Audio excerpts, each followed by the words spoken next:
बगावत के आगे नहीं झुकेगा। आला कमान नए प्रदेश अध्यक्ष की तलाश शुरू। आज होगी कैबिनेट की बैठक।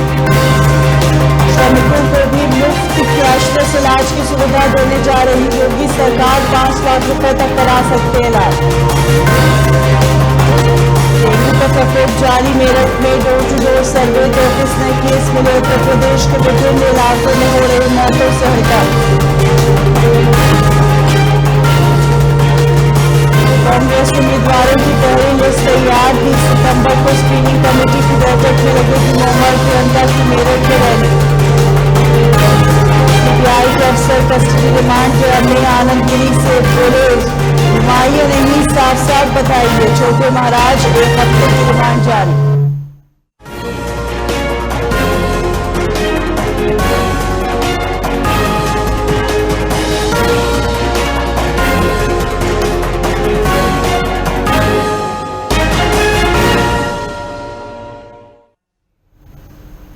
नमस्कार, स्वागत है आपका। आप देख रहे हैं छत्तीसगढ़ लाइव। मैं हूं आपके साथ हिना। छत्तीसगढ़ में कांग्रेस अब आम लोगों के बीच जाकर अपनी जमीन को मजबूत करने की हर संभव कोशिश में जुट गई है। कटघोरा विधानसभा प्रभारी प्रमोद परस्ते ने बताया है कि कांग्रेस कार्यकर्ता विपरीत परिस्थितियों में मजबूती के साथ काम कर रहे हैं। कांग्रेस संगठन को और अधिक मजबूत करने के लिए काम किए जा रहे हैं। जिला कांग्रेस कमेटी की बैठकों में संगठन को बूथ स्तर पर मजबूत करने पर जोर दिया गया और इसी के तहत विधानसभा स्तरीय बैठक आयोजित की गई। विधानसभा प्रभारी प्रमोद परस्ते ने कहा कि बूथ कमेटी में सदस्यों वे ही न सकेंगे जो उसी बूथ के निवासी हों और उसी बूथ की मतदाता सूची के नाम हों। कहा कि केंद्र सरकार जिस प्रकार से घोषणा कर अपने वादों से मुकर रही है और बेतहाशा महंगाई में वृद्धि कर रही है, बूथ कमेटी के सदस्यों को जन जन तक केंद्र सरकार की वादा खिलाफी का पर्दाफाश करना है। प्रदेश कांग्रेस कमेटी के प्रदेश अध्यक्ष मोहन मरकाम के निर्देश पर सभी विधानसभा क्षेत्र में बूथ कार्यकर्ता का गठन करना है, जिससे पार्टी को एक मजबूती प्रदान की जा सके। पार्टी के लिए सभी महिला व पुरुष कार्यकर्ता पूरी मेहनत कर रहे हैं। आज हुई बूथ कमेटी के बैठक में प्रत्येक बूथ कमेटी का गठन कर कार्यकर्ताओं को सक्रिय बनाने की योजना बनाई जा रही है और इससे हम चुनाव से पूर्व बूथ स्तर तक कांग्रेस संगठन को मजबूत बना सकेंगे। संगठन को मजबूत करने के लिए ब्लॉक और बूथ लेवल के प्रत्येक कार्यकर्ता को विश्वास में और घर बैठे कार्यकर्ता को अधिक सक्रिय रहना होगा।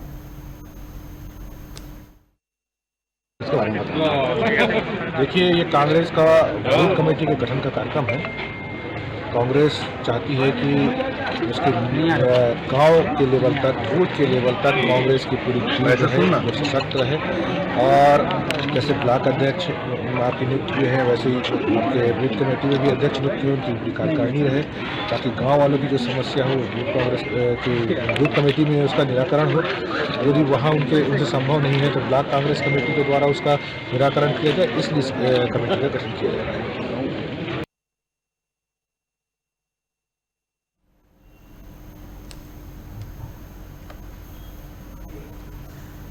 आगर मालवा में बिजली आउटसोर्स कर्मचारी की हड़ताल के चलते बिजली की समस्या का सामना उपभोक्ताओं को करना पड़ रहा है। पूरी रात कई जिलों में बिजली की लुका छुपी चलती रही और बिजली कर्मचारी कंपनी में अपनी मांगों को लेकर अड़े हुए हैं।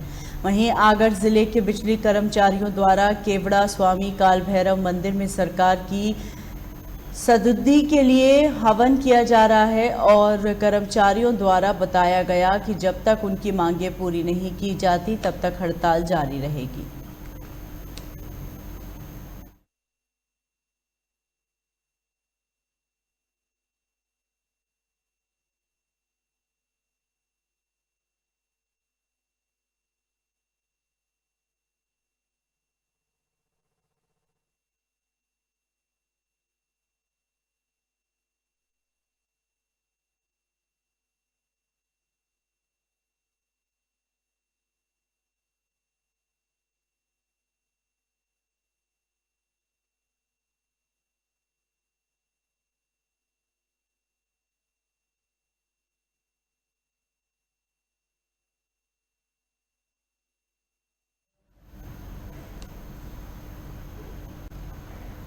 मध्य प्रदेश के हरदा जिले के हंडिया थाना के अंतर्गत बीते दिनों 25 सितंबर को हंडिया पुलिस द्वारा कोलीपुरा टप्पर गांव पर हंडिया पुलिस द्वारा अवैध शराब पर कार्रवाई कर एक युवक को गिरफ्तार किया गया था। परिजन पुलिस अधीक्षक कार्यालय पहुंचकर पुलिस अधीक्षक मनीष कुमार अग्रवाल को ज्ञापन देकर न्याय की गुहार लगा रहे थे। उन्होंने बताया कि उनके पति खेती, मजदूरी और चाय बिस्किट की दुकान चलाकर अपना और परिवार का भरण पोषण कर रहे थे, लेकिन 25 सितंबर को हंडिया पुलिस उनके घर पर आई और जबरन मुझे 2 महिला पुलिस ने बैठाकर हंडिया थाना ले गए। वहीं मेरे पति को थाने बुलाकर गिरफ्तार किया। इस पूरे मामले में परिजनों के अनुसार पूरा मामला झूठा बताया जा रहा है।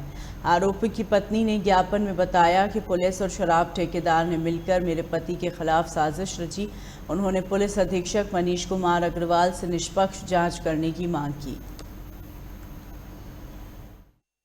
हाँ, 25 तारीख को मैं इलाका भ्रमण पर था स्टाफ के साथ में। मुखबिर सूचना प्राप्त हुई थी कि हरीश आग्नेय नामक व्यक्ति अपने खेत में बने मकान के सामने शराब रखकर अवैध रूप से बेच रहा है। उस सूचना की तस्दीक है तो राज्य पंचायतों को साथ लेकर उसके मकान और खेत की तलाशी ली गई। तो उसके घर के सामने जाम के पेड़ के नीचे पन्नी से ढकी हुई अंग्रेजी और देसी दारू मिली। 3 पेटी बिली चुक की, 2 पेटी लाल मसाला देसी, 2 पेटी सफ़ेद देसी मदरा, कुल 7 पेटी 63 लीटर कीमती लगभग 33,500 रुपये की मिली। आरोपी को तत्काल मौके पर गिरफ्तार किया, शराब जब्त की, उस पर धारा 34(2) आबकारी एक्ट कायम कर प्रकरण विवेचना में।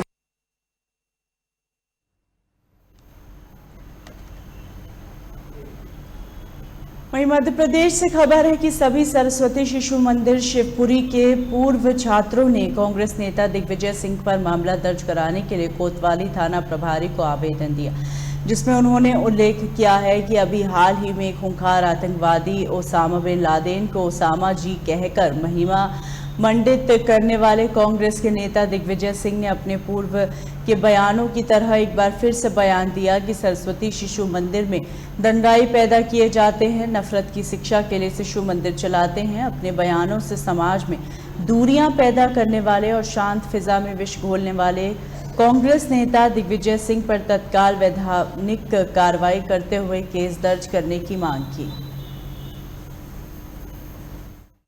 बड़ा नेता दिग्विजय सिंह सदैव आतंकियों को इज्जत देता है और भारत की राष्ट्रीय एकता, संप्रभुता और अक्षुण्णता इस पर हर समय वो चोट करते हैं।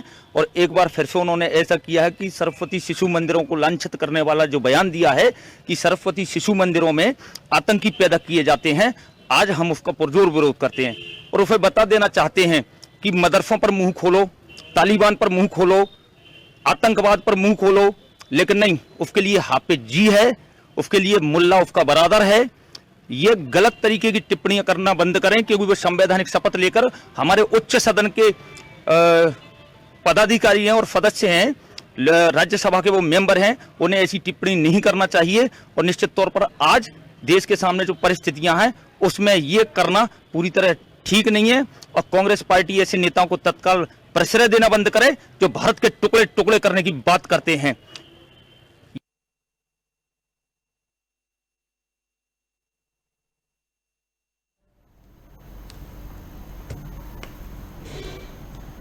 मध्य प्रदेश सरकार ने गरीब, जरूरतमंद, निराश्रित और निर्धन परिवारों की मदद के लिए और उनकी शादी के लिए मुख्यमंत्री कन्या विवाह योजना की शुरुआत की थी, लेकिन लापरवाही के चलते प्रदेश में ऐसे सैकड़ों परिवार हैं जिन्हें योजना का लाभ नहीं मिल रहा और वो दर दर भटकने को मजबूर हैं। राजधानी भोपाल से करीब 200 किलोमीटर दूर अगर मालवा की काशीबाई कॉलोनी में रहने वाले कन्हैया लाल राठौर ने अपनी बेटी पूजा की शादी 29 जून 2020 में की।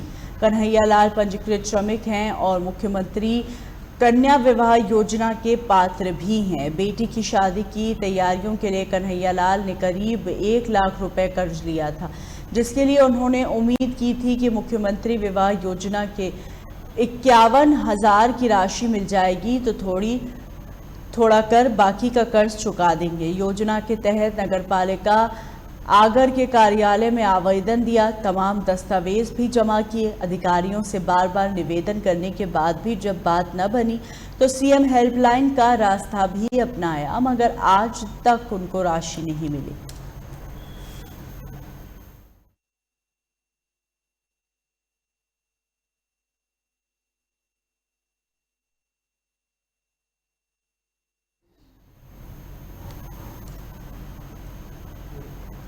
मध्य प्रदेश रायसेन के महात्मा गांधी वृद्ध आश्रम में पिछले 3 साल से रह रहे सिलवानी के बुजुर्ग छोटेलाल उर्फ हल्के वीर के लिए डॉक्टर AC अग्रवाल किसी भगवान से कम नहीं।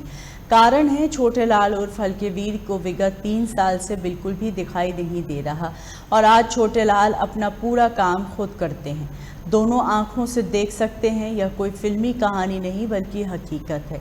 डॉक्टर AC अग्रवाल अपने पिता के श्राद्ध के लिए महात्मा गांधी वृद्धाश्रम में बुजुर्गों को खाना खिलाने गए।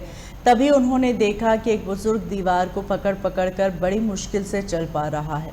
उन्होंने प्रबंधक से इसका कारण पूछा तो प्रबंधक ने बताया कि बुजुर्ग को करीब 3 साल से ही बिल्कुल भी दिखाई नहीं दे रहा। डॉक्टर AC अग्रवाल ने तत्काल ही वृद्ध की आंखों का चेकअप किया और अपने असिस्टेंट को बुलाकर उनके सारे टेस्ट कराए। उनको किसी प्रकार की परेशानी नहीं होने के बाद डॉक्टर AC अग्रवाल ने अगले ही दिन बुजुर्ग वृद्ध छोटेलाल उर्फ हल्के वीर का दोनों आंखों का सफल ऑपरेशन किया और इसके बाद आज वृद्ध छोटेलाल और हल्के वीर की जिंदगी रोशनी से भर गई। छोटेलाल डॉक्टर AC अग्रवाल को अपना भगवान मानने लगे। वहीं आपको बता दें कि डॉक्टर AC अग्रवाल ने वृद्ध बुजुर्ग छोटेलाल उर्फ हल्के वीर की आंखों में करीब 28,000 रुपए के लेंस भी लगाए और डॉक्टर AC अग्रवाल इसे सामान्य से घटनाक्रम बता रहे हैं।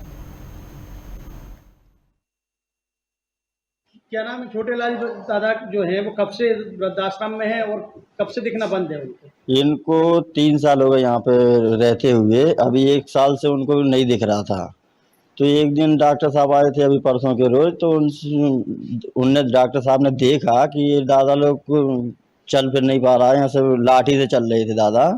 तो मैंने बोला सर उनको आँख से दिखता नहीं है। तो उन डॉक्टर साहब ने उनको देखा। देखने के बाद में उन्होंने जांच वगैरह करके बोलने लगे कि प्रीतम इसे हॉस्पिटल ले आना, इनका ऑपरेशन होगा। तो मैं दूसरे ही दिन उनको दादा को लेके गया तो उनने ऑपरेशन कर दिया। ऑपरेशन किया तो ऑपरेशन सक्सेसफुल है। उनको उसी टाइम दिखने लगा। 25 तारीख की। हाँ। सर क्या घटनाक्रम हुआ कि अचानक आप वृद्धाश्रम गए? हाँ। और फिर एक ऐसा काम हुआ कि एक वृद्ध को उसकी आंखों की रोशनी मिल गई, आज वो आपको भगवान मान रहा है। मैं तो वहाँ पे जो है अपने पिताजी के श्राद्ध के लिए भोजन का बोलने के लिए गया था। कल मेरे पिताजी का श्राद्ध था 25 तारीख को, तो इसके लिए मैं 24 तारीख की सुबह हम लोग घूम के लौटे। वहीं पे जो है उनसे बात की तो वहाँ पर हमने देखा है कि एक वृद्ध जो है वो मतलब चल नहीं पा रहे हैं, पकड़ के चल रहे हैं और ऐसा लग रहा था कि अगर इनको सहारा नहीं मिला तो गिर सकते हैं। तो हमने पूछा कि ये क्या है भाई? तो बोले ये तो यहाँ पे कई दिनों से हैं और देख नहीं पाते। वहीं पे हमने कुर्सी पे बिठा के उनकी आंखों का परीक्षण किया। उनकी दोनों आंखों में पका हुआ मोतियाबिंद था और जो है वो बिल्कुल नहीं देख सकते थे वो। फिर मैंने अपने असिस्टेंट को बुलाया, उससे कहा कि तुम जाके जो है उनका शुगर और ब्लड प्रेशर की जांच कर लो, अगर सही होता है तो अपन कल रख लेंगे। कल पिताजी का श्राद्ध भी है तो ये भी एक काम उसमें जुड़ जाएगा। एक दादा का ऑपरेशन भी हो गया। और दूसरे दिन असिस्टेंट ने देखा वो सब नॉर्मल था। दूसरे दिन सुबह जो है कल कल सुबह उनको बुला लिया। वो क्लिनिक में आ गए, उनकी पूरी जांचें करके हमने उनकी दोनों आंखों का ऑपरेशन कर दिया। हमको लगा कि एक आंख का ऑपरेशन करेंगे तो दूसरी का कराने पता नहीं आएंगे कि नहीं आएंगे, इसलिए दोनों का इकट्ठे ही कर दो। हमने उनकी दोनों आंखों का ऑपरेशन कर दिया। आज जब देखा तो वो बहुत खुश लगे थे।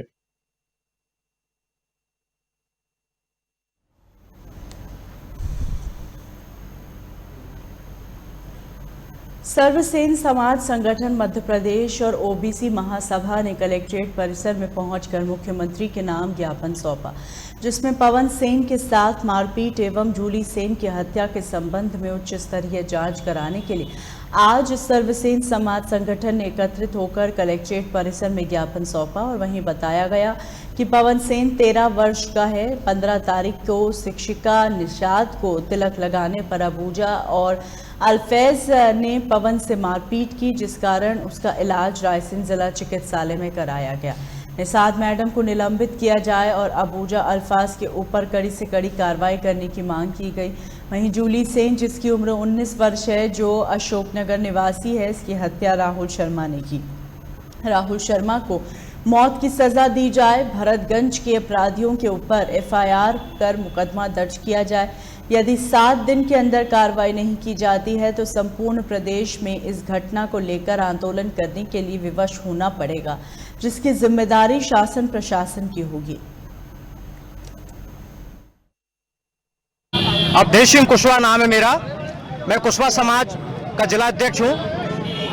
आज आप यहाँ कलेक्ट्रेट परिसर में आए हो, क्या समस्या लेकर आए हो? हमारी कुशवाहा समाज पर जो है हरि सिंह कुशवाहा और हरि सिंह ठाकुर और लक्ष्मी ठाकुर दिलवर एंड म्यूजिक कंपनी ने एक आपत्तिजनक गीत बनाकर जो है हमारे समाज को बदनाम करने की कोशिश की है, बेईमान घोषित किया है। इसके खिलाफ हमने आज ज्ञापन दिया है। यहाँ क्या कार्रवाई की मांग कर रहे हो? हम उन पे जो है कानून के तहत एफआईआर दर्ज कराने की मांग कर रहे हैं। अभी उन्होंने आश्वासन दिया है एडीएम साहब ने कि हम आपके जो है ज्ञापन लेके वो उचित कार्रवाई करेंगे। अगर आपकी कार्रवाई नहीं होती तो आप क्या करोगे? जन आंदोलन, उग्र आंदोलन करेंगे। हमारे समाज को बदनाम करने की कोशिश की जा रही है।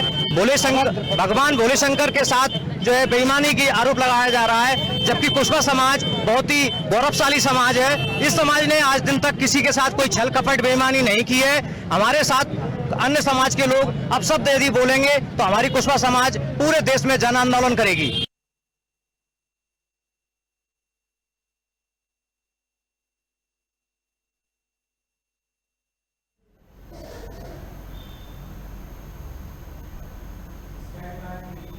रुकेंगे ब्रेक के लिए। ब्रेक के उस पार खबरों का सिलसिला जारी रहेगा।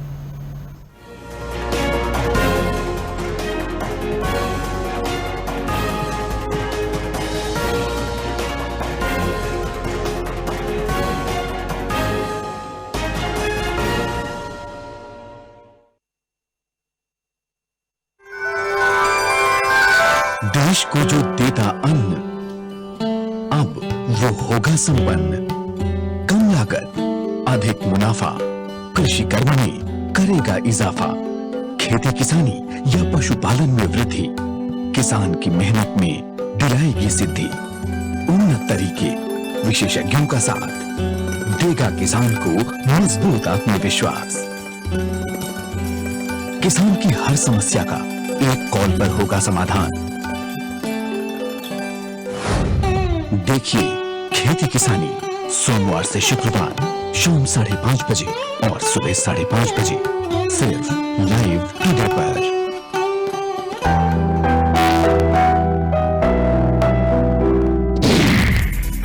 बॉलीवुड की हर खबर,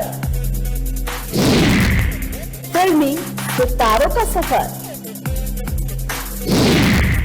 कंट्रोवर्सी से लेकर गॉसिप तक, लिंकअप से लेकर ब्रेकअप तक, देखिए हर हलचल बॉली तड़का में हर रोज दोपहर 12:30 बजे सिर्फ लाइव टुडे पर।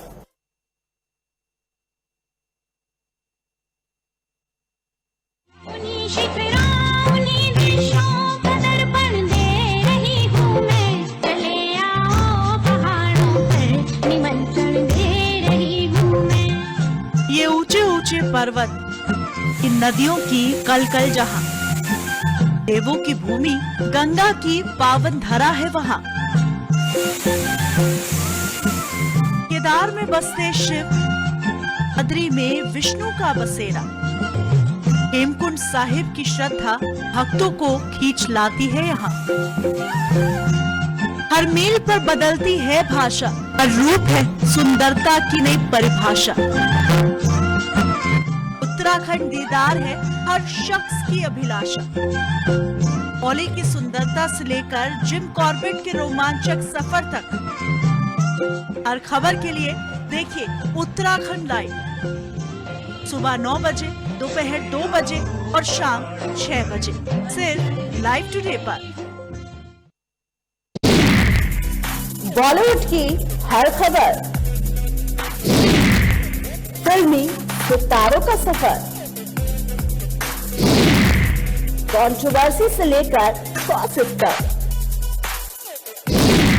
लिंकअप से लेकर ब्रेकअप तक, देखिए हर हलचल बॉली तड़का में हर रोज दोपहर 12:30 बजे, सिर्फ लाइव टुडे पर।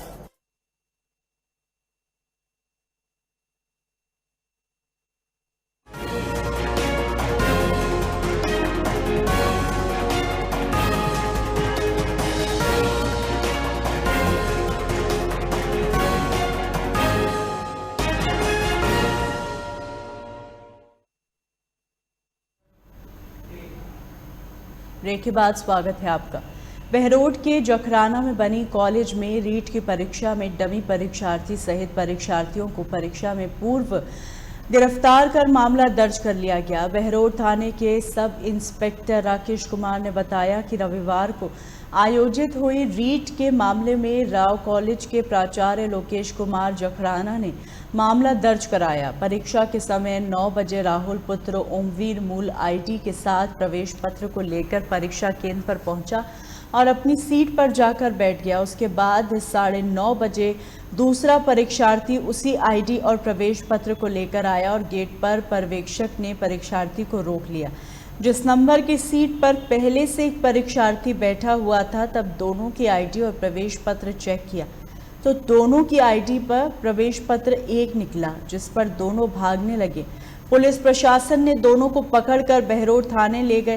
पुलिस से पूछताछ में सामने आया कि आरोपी सौरभ पुत्र देववीर सिंह जाट निवासी नगरिया थाना जिला अलीगढ़ उत्तर प्रदेश ने 10,000 रुपए लेकर राहुल की जगह फर्जी परीक्षार्थी बनकर परीक्षा देने आया था, लेकिन दोनों परीक्षार्थियों के तालमेल के अभाव में एक ही सीट पर दोनों परीक्षा देने पहुंच गए।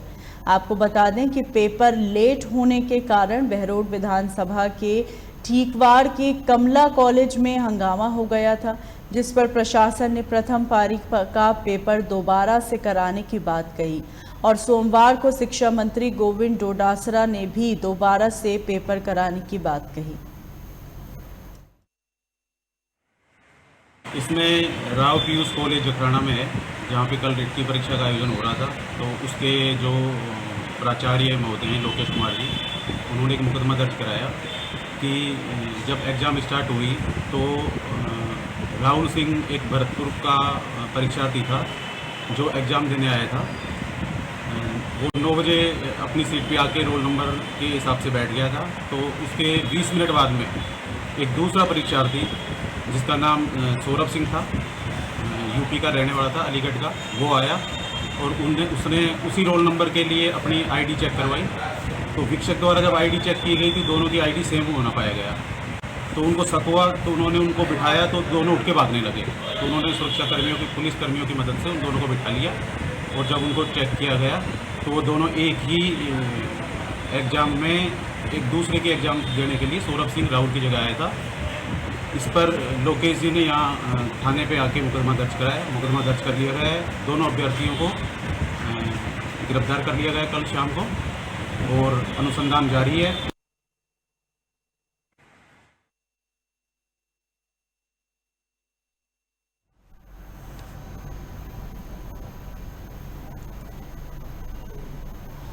अलवर एसीबी की टीम ने बड़ी कार्रवाई करते हुए आरटीओ ऑफिस में सूचना सहायक सहित आरटीओ के गार्ड व 2 दलालों को दबोचा है। इसके अलावा 3,17,680 रुपए नकद भी आरोपी सूचना सहायक तरुणेश कुमार से जब्त किए गए। शिकायत मिलने पर एसीबी ने कार्रवाई की थी। वहीं आरोपियों ने 1,500 रुपए की रिश्वत की मांग की थी।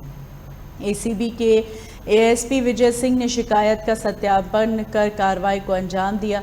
वहीं जब एसीबी की टीम आरटीओ ऑफिस पहुंची और आरोपियों को रंगे हाथ गिरफ्तार किया तो वहां दलालों की भगदड़ मच गई। इस कार्रवाई में रिश्वत लेने के आरोपी के घर पर भी तलाशी अभियान चलाया जा रहा है, जहां डीएसपी महेंद्र मीणा कार्रवाई कर रहे हैं।